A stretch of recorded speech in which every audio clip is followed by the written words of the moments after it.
Bu kitaba başlarken böyle bir cümle okuyacağım aklıma gelmezdi. Yatırılma bütün çocukluğunsa. Bu kitap tam ters köşe bir kitap. Bugün sizinle sadece bir kitabı değil, insan zihninin en karanlık, en tozlu odalarından birini konuşacağız. Son dönemde okuduğum, bitirdikten sonra kapağını kapatıp üzerine düşündüğüm, kendi geçmişimde yankılandığını hissettiğim bir roman var elimde. Alex Schumann'ın 17 Haziranı. Bu kitabın derinliklerine, o satır aralığına gizlenmiş psikolojik dehlizlere inmeden önce biraz yazarın dünyasından, onun o saplantılı olduğu meselelerden söz etmemiz gerekiyor. Çünkü Alex Schumann'ı okumak herhangi bir kurguyu okumaya benzemiyor. Onun eserlerini anlamanın, o karakterlerin acısını iliklerinize kadar hissetmenin en iyi yolu yazarın yıllardır inatla, bıkmadan, usanmadan peşinden gittiği o temel soruyu, o varoluşsal sancıyı görebilmekten geçiyor. Alex Schulman modern İskandinav edebiyatında kendine özel bir yer edindi. Yazarın kitaplarını okuyanlar, onun üslubuna aşina olanlar çok iyi bilir. O dünyayı sarsan büyük tarihi olayları, destansı savaşları, gürültülü devrimleri anlatan bir yazar değildir. Onun edebiyatında kahramanlar dünyayı kurtarmaz.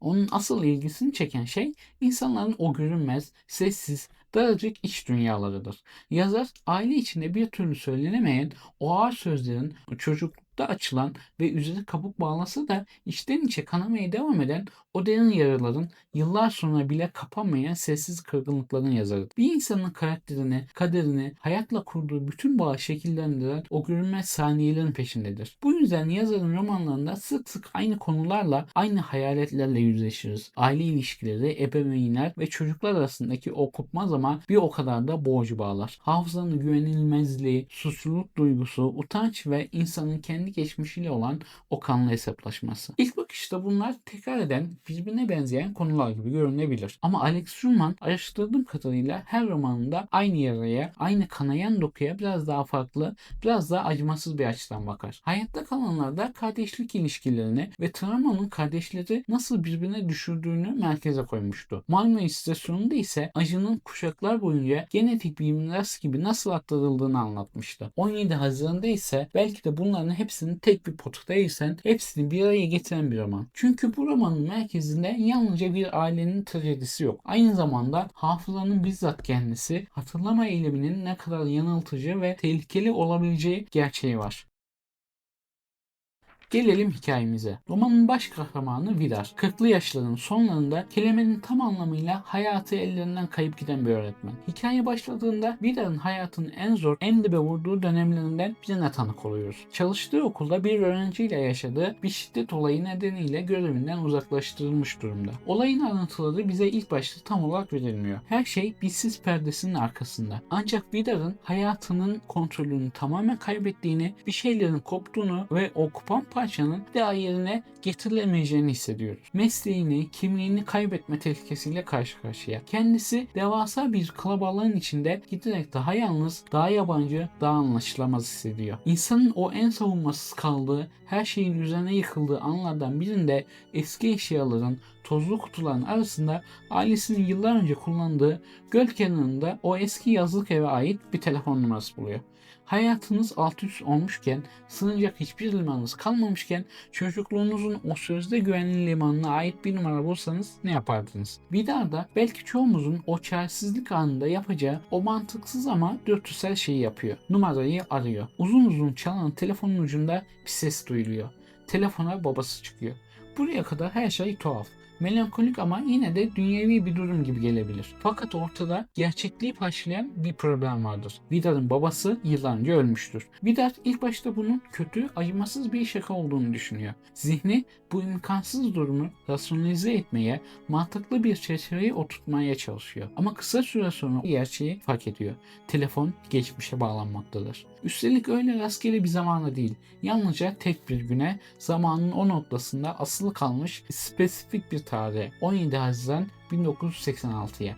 Yani Vidar'ın çocukluğunun sıradan gibi görünen ama aslında her şeyi değiştiren bir gününe. Bu fikir ilk duyulduğunda kulağa bir bilim kurgu gibi geliyor. İnsan ister istemez fantastik bir zaman yolculuğu hikayesi okuyacağını sanıyor. Ben öyle zannetmiştim. Fakat sayfalar ilerledikçe Alex Schulman'ın edebiyatının o ağır felsefi sularına daldıkça bunun aslında bir zaman yolculuğu hikayesi olmadığını, tam aksine acımasız bir hafıza yolculuğu olduğunu anlıyoruz. Çünkü yazarın derdi ucuz numaralarla geçmiş değiştirmek değil, geçmiş bütünüyle, bütün çıplaklığıyla anlamaktır. Vidar tekrar tekrar aynı günü arıyor. Aynı insanlarla, aynı hayaletlerle konuşuyor. Aynı sıradan olayları o gün fark etmediği bambaşka açılardan görüyor. Ve her defasında çevrilen o numara, ahizeden gelen her ses onu yıllardır zihninin en derinliklerine gömdüğü, unuttuğunu sandığı ama aslında bütün hayatını yöneten gerçeğe biraz daha yaklaştırıyor. Romanın temel sorusu okurun zihninde ilk başta çok nettir. 17 Haziran'da ne oldu? O gün hangi büyük trajedi yaşandı? Fakat kelimeler ağırlaştıkça bu sorunun yanlış bir soru olduğunu fark ediyoruz. Asıl sorulması gereken soru şudur. 17 Haziran'da yaşanan o şey çocuk Vidar'ın zihnini nasıl parçaladı ve yetişkin Vidar'ın hayatını nasıl şekillendirdi? İşte kitap tam bu noktada bir gizemin çözümünden çıkıp doğrudan bir insanın o kanayan iç dünyasına dönüşüyor. Kitabın bu tarzını yani olay örgüsünün sürükleyiciliğinden çok metnin oluşturduğu o yıkıcı duygusal etkiyi daha çok sevdim. Romanın son sayfasını kapatıp kitabı masaya bıraktığımda Vidar'ı düşünmeyi bıraktım. Kendime, kendi yaralarımı deşmeye başladım. Zaten yatırma bütün çocukluğumsa cümlesini okumayı beklemiyordum. O cümleden sonra roman ve yazar beni kendine daha çok çekti. Tabii ki bu romanın da eksik yanları var. Elbette edebiyat dünyasında hiçbir eser kusursuz değildir. Kitap hakkında yorumlar okuduğumda özellikle Alex Schumann'ın önceki romanlarını bilen bazı okuyucular yazarın yine o çok iyi bildiği tanıdık bir alana döndüğünü söylüyorlar. Yine sorunlu bir çocukluk, yine çözülemeyen aile içi çatışmalar, yine mutsuz ebeveynler. Bu eleştiriyi anlıyorum. Gerçekten de yazarın bütün eserlerini masaya yan yana dizdiğinizde o ortak acıların tekrar ettiğini görüyorsunuz. Ama burada meseleye başka bir açıdan bakmamız gerekiyor. Bir yazarın ömrü boyunca aynı temalara dönmesi, aynı konuları işlemesi gerçekten edebi bir kusur mudur? Dostoyevski ömrü boyunca suçluluk duygusu ve vicdan üzerine yazmadı mı? Kafka sürekli insanın yabancılaşmasını anlatmadı mı? Saramago insanın ahlak kırılganlığına tekrar tekrar dönmedi mi? Bazı yazarların içlerinde taşıdıkları, hayat boyu peşinden gittikleri devasa sorular vardır. Yazarları bir kenara koyalım, kendimize bakalım. Bizler de bazı noktalarda takılı kalıyoruz. İleri gidemiyoruz. Yaşamınıza bir bakın. Bunu fark edeceksiniz. Kendime bakıyorum da bir yerde kalıyorum. Yazının da aynı noktada kalması çok insani bir durum. Çözülmemiş bir düğümü çözmeye çalışıyor. Tıpkı bizler gibi. Yazının peşinden gittiği o ana soru da şu. İnsan neden olduğu kişi olur? Bizi biz yapan şey yaşadıklarımız mıdır? Yoksa o yaşananların ruhumuza bıraktığı o görünmez izler mi? Bu soruyu ben de soruyorum kendime. O yüzden yazarı ve kitabını sevdim. Bu da demek oluyor ki diğer kitapların incelemesi de kanalda olacak. Kitabın ilk 100 sayfası boyunca biz gizemin içindeyken sayfalar aktıkça hikayenin merkezinde o doğaüstü telefonun olmadığını anlıyorsunuz. Merkezde o yazlık evin bahçesinde anne ve babasının arasındaki o soğuk savaşın tam ortasına kalmış yapayalnız bir çocuk var. Anne ve babasının birbirlerine neden böyle acımasız davrandığını anlamaya çalışan, suçu kendinde arayan o çocuk. Evdeki havayı sürekli kontrol eden, sorun çıkarmamaya, görünmez olmaya çalışan o masum çocuk var. Bazılarınıza bu çocuk tanıdık gelmiştir, biliyorum. Alex Schumann'ın asıl anlattığı şey ise 17 Haziran'da fiziksel olarak ne olduğu değil, bir çocuğun dünyasının nasıl yıkıldığı ve o enkazın yıllar sonra bile yetişkin bir insanın hayatını nasıl şekillendirdiğidir. Dışarıdan bakıldığında sıradan görünen huzurlu bir yaz tatili. Ama o güne yetişkin gözle daha yakından baktığınızda mutsuz bir anne, ruhen uzaklaşmış bir baba ve evin içinde dolaşan görünmez zehirli bir gerilim görüyorsunuz. Çocuklar yetişkinlerin sorunlarını zihnen anlayamazlar ama duygularını hissederler. Anne neden mutsuz bilmez ama o mutsuzluğu kendi kendine hisseder. Kimsenin açıklamadığı gerçekleri çocuklar sezgileriyle öğrenirler. Vida da tam olarak böyle bir çocuk. Sürekli çevresindeki yetişkinleri izliyor.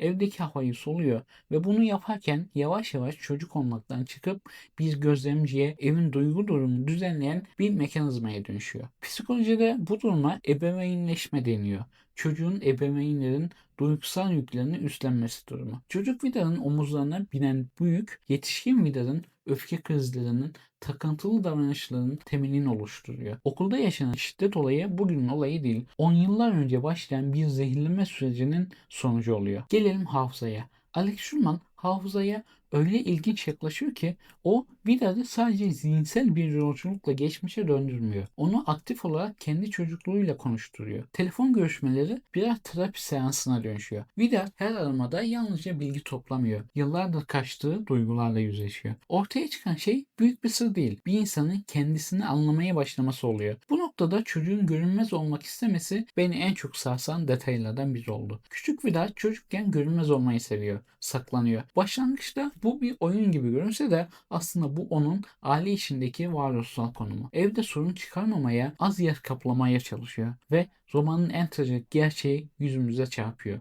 Çocukken hayatta kalabilmek için görünmez olmaya çalışan o küçük Vilar yetişkin olduğunda da kendi hayatında toplum içinde görülmediğini, kimsenin onu umursamadığını hisseden devasa bir boşluğa dönüşüyor. Ayrıca yazarın anne karakterini ele alış biçimine bakalım. Anneyi masallardaki gibi saf kötü bir karakter olarak yazmıyor.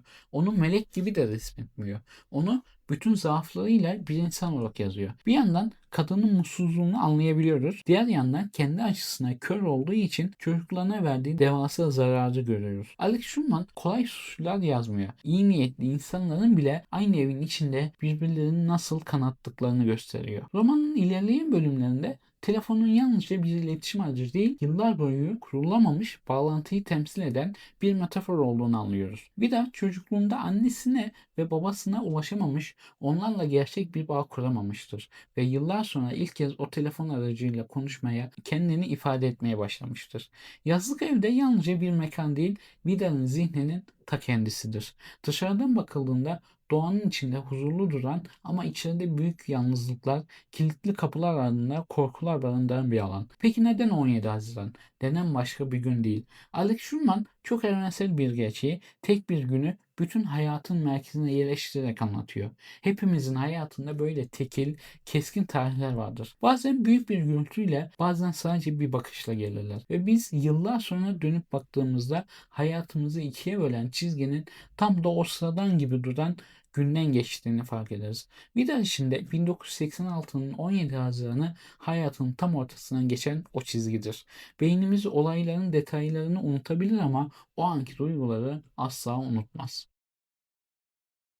Romanın finaline yaklaştığımızda ortada çözülmesi gereken bir matematik problemi değil, anlaşılması gereken bir insan kalır. Eğer büyük bir şok, şaşırtıcı bir sır bekliyorsanız hayal kırıklığına uğrayabilirsiniz. Çünkü yazar ucuz numaralar peşinde değil. Vidar o telefon görüşmelerinde o gün tam olarak ne olduğunu değil, kendi ruhunda kalan izleri bulmaya çalışıyor. Romanın sonunda Vidar geçmişi değiştirmeyi başaramıyor. Ancak geçmişe olan bakışını değiştirmeye başlıyor. Gerçek hayatta da her şey sihirli bir dokunuşla çözülmez. Bütün sorular cevaplanmaz. Bazı insanlar neden o şekilde davrandıklarını asla açıklayamazlar. Alex Schulman bize mucizevi bir arınma yerine çok daha olgun bir şey veriyor.